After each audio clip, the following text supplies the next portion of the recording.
Hey YouTubers, it is IndoorGardeneer here.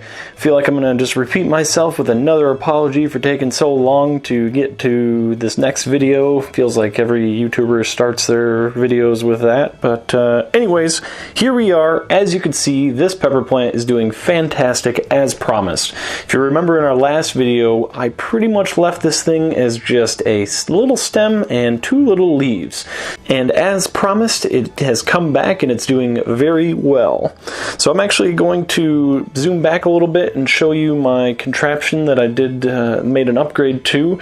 Remember, it was just a bucket before, but obviously with a bigger 12-inch pot in there that I had to upgrade to, and I'll get to in a second, it wasn't quite working. So anyways, pretty simple setup. Two 5-gallon buckets, you can tell how this works, and a light.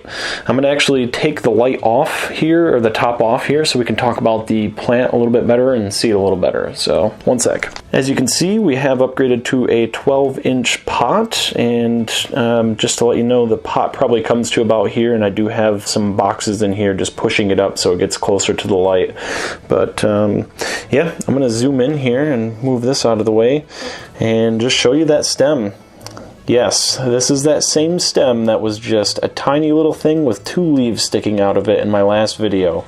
Those were pretty much those two little leaves that were sticking out of the elbows or the armpit of the plant, whatever you want to call it before, but that is where I chopped it.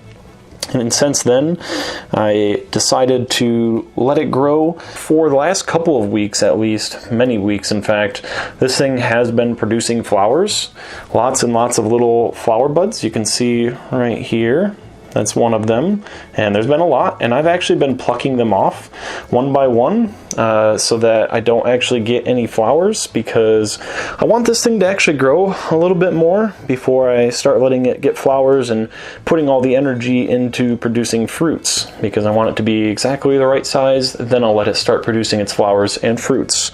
As you can see, I did actually chop one part of that V about halfway. I just kind of wanted to see a comparison side by side of how it would do, and you know, it just is what it is. You can play with it, see what you like to do, or see how it responds. It's part of the fun of working with these plants, you know. It's kind of like your little bonsai tree.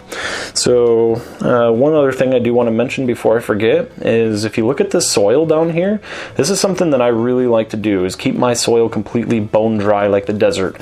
And the reason for that is because all of those little annoying bugs that love to thrive and to breed down in that soil, they won't if it's completely dry like that. They really like the moist environment to actually survive. So I have not had one single bug or fly around this plant since I started it, and I do believe that is the reason.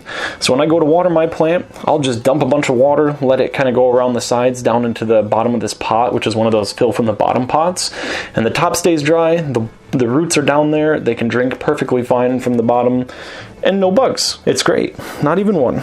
So anyways, at this point, I'm probably going to let these flowers continue to come in, let them bloom, and then at that point, once I've got bloom flowers, I'm going to need to take my finger or a Q-tip and self-pollinate these, and all I need to do for that is just touch each flower one by one, let the pollen go between each of them, and boom, I'll have peppers a couple weeks later. So yeah, when I've got some flowers, maybe doing the pollination, I might make a video for that, or I might wait until the peppers are already out. But yeah, that's pretty much it. I'm going to try to not be so lazy this time. I appreciate the encouragement from a few particular subscribers to get me to push me to do this next video, and yeah, if you like what you see, please like, subscribe, comment, question, anything, critique. You know, I'm not a genius, so anything, I always respond though. So I appreciate you guys watching, and enjoy the rest of your day.